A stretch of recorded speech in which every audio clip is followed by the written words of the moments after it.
It began on a crisp December morning in 1948 on Somerton Beach, a quiet stretch of South Australian coastline, where the waves met the sand in a lazy, indifferent rhythm. At first glance, the man looked like a weary traveler, smartly dressed in a pressed suit, polished shoes, and a tie pinned neatly to his shirt.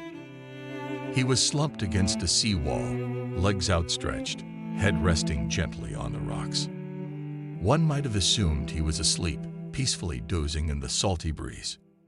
But the man was dead. He had no wallet, no identification, not even a hat, which was unusual for the time. Stranger still, every single label had been meticulously cut from his clothing. No stitching, no name tags, nothing. He wasn't bruised. There was no blood, no evidence of violence.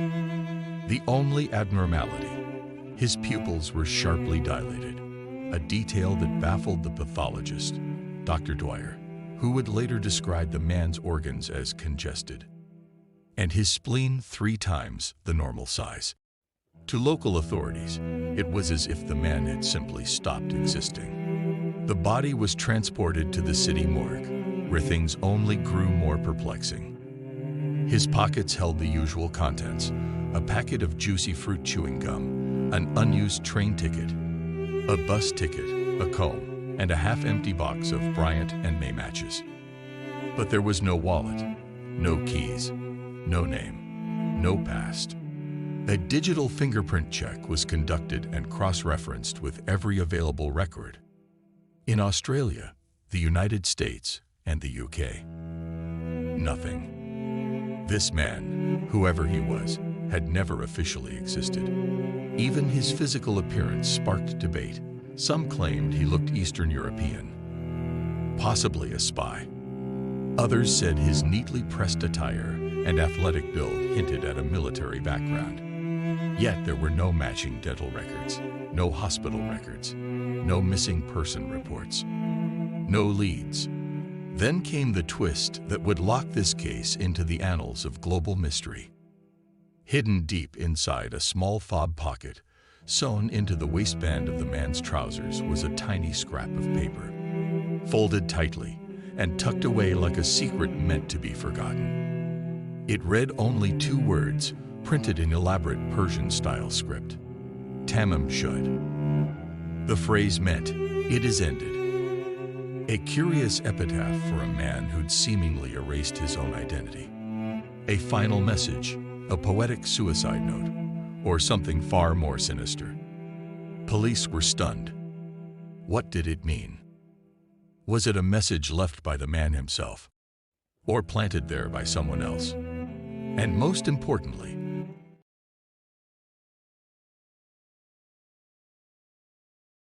as investigators scoured the dead man's every belonging, the meaning of Tamám Shud led them down a literary rabbit hole, straight into the pages of an obscure 12th century Persian poetry collection, the Rubaiyat of Omar Khayyam. Printed in 1859, the book speaks of fate, mortality, and the fleeting nature of life. Philosophical, existential, hauntingly poetic.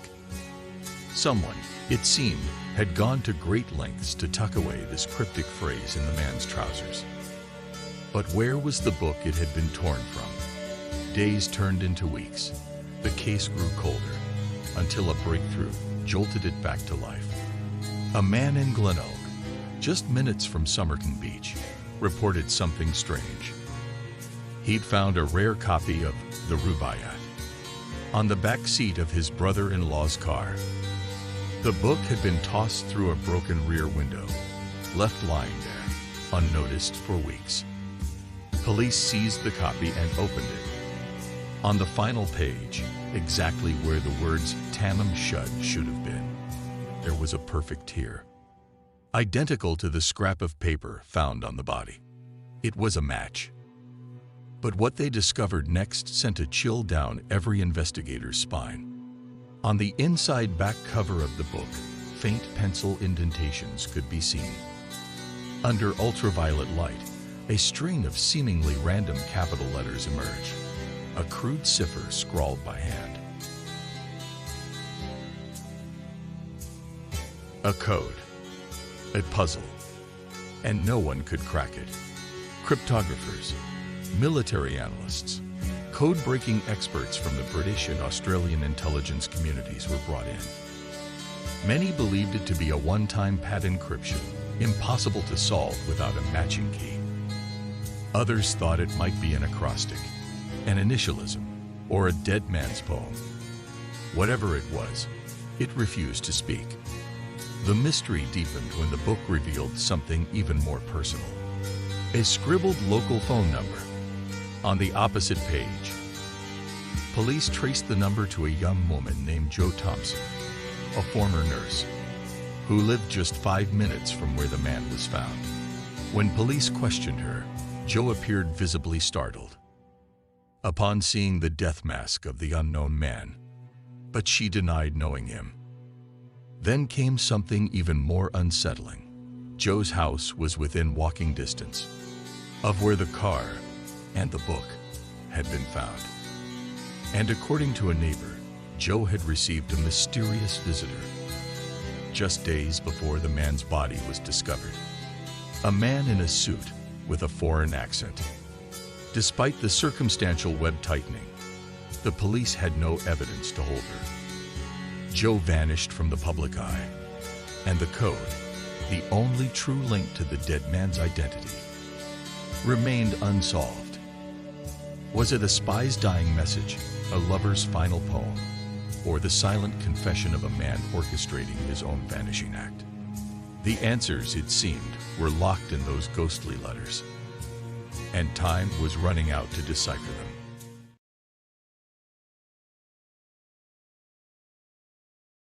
By now, the Somerton Man had become a ghost, a riddle without a name, a corpse dressed in mystery. But one figure lingered, just outside the shadows of this case, the enigmatic nurse, Jo Thompson.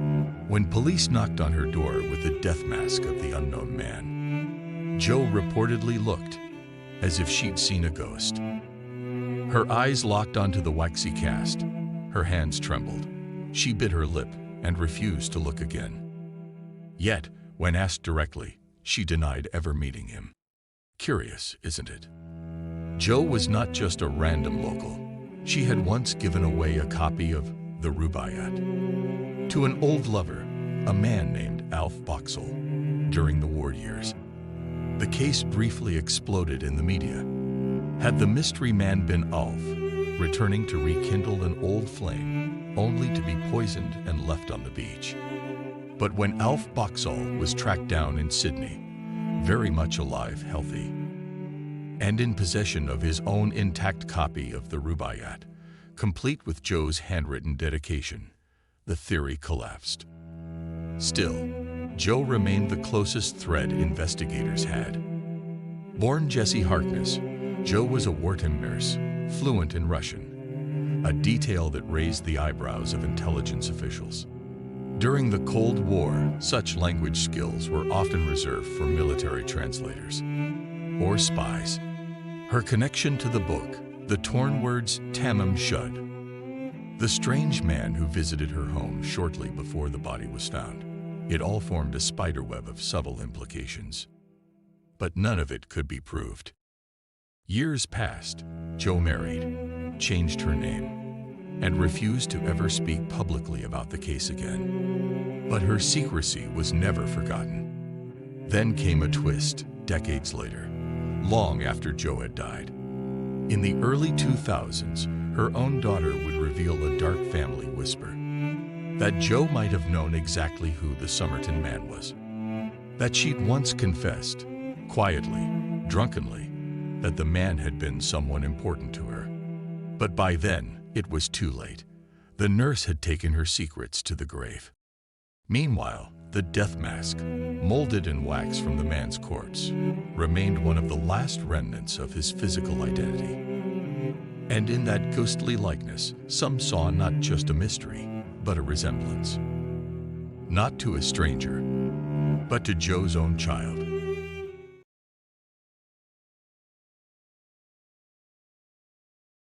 For over 70 years, the Somerton Man slept undisturbed beneath the dry Australian earth, an enigma sealed in soil.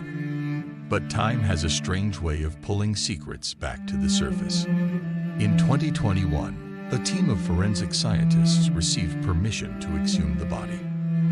Their mission? To do what decades of detectives, spies, and skeptics had failed to achieve. Identify the man using his DNA. It wasn't simple. Decades underground had warped the remains. His bones were brittle. His teeth eroded. The coffin had suffered water damage. But inside the dense tangle of degraded tissue, scientists found something extraordinary. Strands of viable hair, complete with DNA. A genetic echo. Advanced forensic techniques, unavailable at the time of his death, allowed genealogists to construct a DNA profile. They worked tirelessly, comparing mitochondrial markers, tracing ancestral links, building out an extended family tree that spanned generations.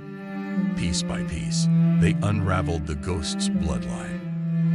And then, a name. Carl Charles Webb, born in 1905 in Melbourne, a man with no criminal record, a former engineer and instrument maker, a poet, a quiet man, a forgotten man. He was never reported missing. Webb had separated from his wife just before his disappearance. Records suggest he became reclusive, disconnected from his family, and simply vanished without notice. His name had never appeared in the original investigation, not once. But the DNA didn't lie. The greatest mystery of the 20th century now had a name. The Somerton Man had been found. Or had he? Because with identity came more questions. Carl Webb had no known ties to Adelaide, no reason to be on Somerton Beach, no link to Joe Thompson, no record of reading the Rubaiyat, no evidence of espionage. And yet, the similarities remained unsettling. Carl was a poet, like Omar Khayyam. He'd written cryptic verse. He was skilled with electrical instruments, interested in pharmacology. A dangerous mix in the wrong hands. Could he have poisoned himself or been poisoned by someone? Who knew his tendencies? Analysts compared Carl Webb's photo to the preserved death mask. The bone structure matched, the ears, the jawline, the curvature of the skull. It was him. All signs pointed to it. But still, the mystery had not died. If Webb was the Somerton Man, what was he doing in Adelaide? Why the torn phrase, Tamám Shud? Why the cipher? Why the erasure of identity? Had someone helped him vanish, or was he running from something darker than we'll ever know? Even in the light of modern science, his motives and his message remained sealed. Tamám Shud. It is ended, but not quite.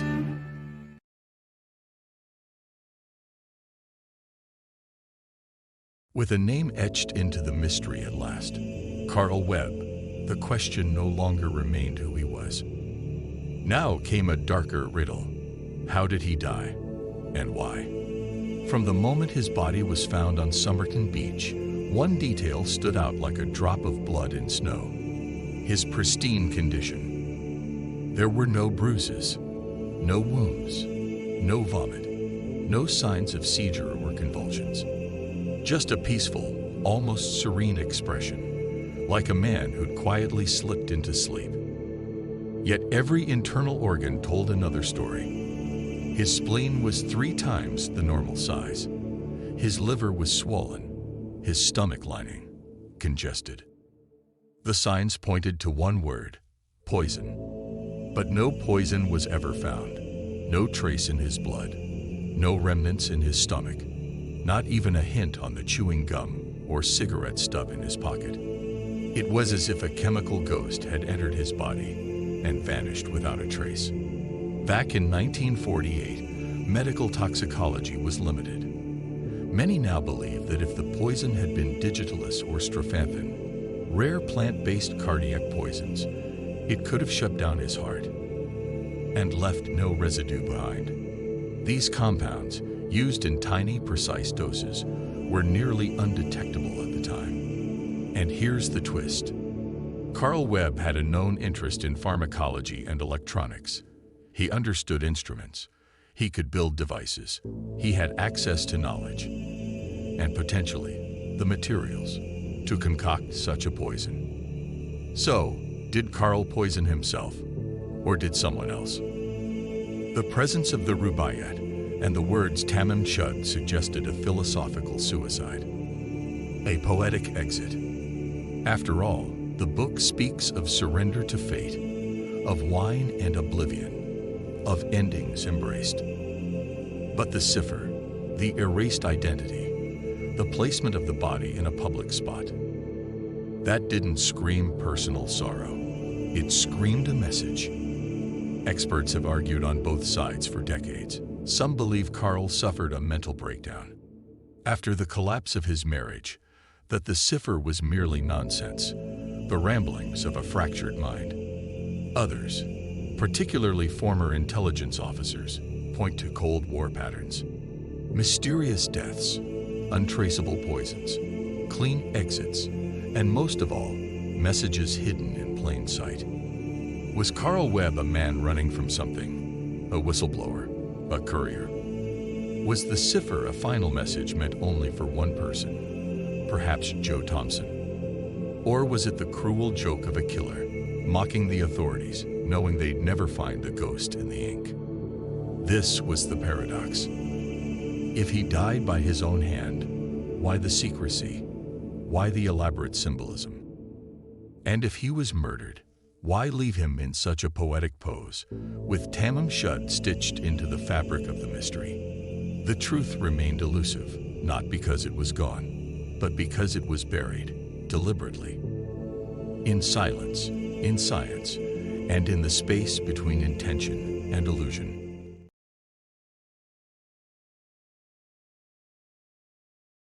Somerton Beach still looks the same. The sea still rolls in, cold and indifferent. The winds still whisper through the tall grass, and the seawall still waits, silent, watching. But something lingers in the air now, the ghost of a man who never spoke a word, yet left behind a message louder than any scream. His name may have been Carl Webb, but what was his truth? A heartbroken poet who ended his life with a whisper. A spy caught in a silent war, left to die where no one would understand the code he carried. Or merely a man who wanted to disappear, and somehow succeeded. In the decades that followed his death, people came to the site where he was found. Some were tourists, others journalists. A few were the obsessed. The ones who couldn't sleep without finding meaning in every line of the cipher, every fold of his pants, every shadow in the rubaiyat's worn pages. And in the quiet moments, some claimed they felt him still there, watching, waiting, as if the answers were always just a breath away. Joe Thompson passed in 2007. She never revealed her secret. Her son, Robin, died before DNA science could catch up. But before his death, speculation swirled that Robin may have been the Somerton Man's child. A genetic resemblance, a shared love of music and movement, even the shape of the ears. Nearly identical. If true, it would explain Joe's shaken reaction to the death mask. It would explain the silence, and it would make this not just a mystery, but a tragedy. One marked not by a single death, but by generations of silence. A story of love, betrayal, and secrets carried in blood. But no official test was ever made. No confession ever came. The pieces never aligned in full, because perhaps they were never meant to. Some say the greatest mysteries are puzzles with missing pieces. Not by accident, but by design. And in that sense, the Tamám Shud case may be the perfect mystery. A man dies with no name. A phrase is found that means it is ended, but nothing truly ends. Not here. The questions echo louder than ever. Who was Carl Webb before he was a body on the beach? What did Jo Thompson see when she looked at that wax face? Why did someone carve a cipher into the back of a forgotten book? And why has no one been able to read it? Was it love? Was it war? Or was it simply a man trying to leave the world the way he entered it, quietly and alone? As the sun sets over Somerton Beach today, the sand still holds footprints. The sea still sings its quiet hymn. And somewhere, in the hush between the crashing waves, a mystery still waits, a name still echoes, a message still whispers. Tamám Shud. It is ended, but we are still listening.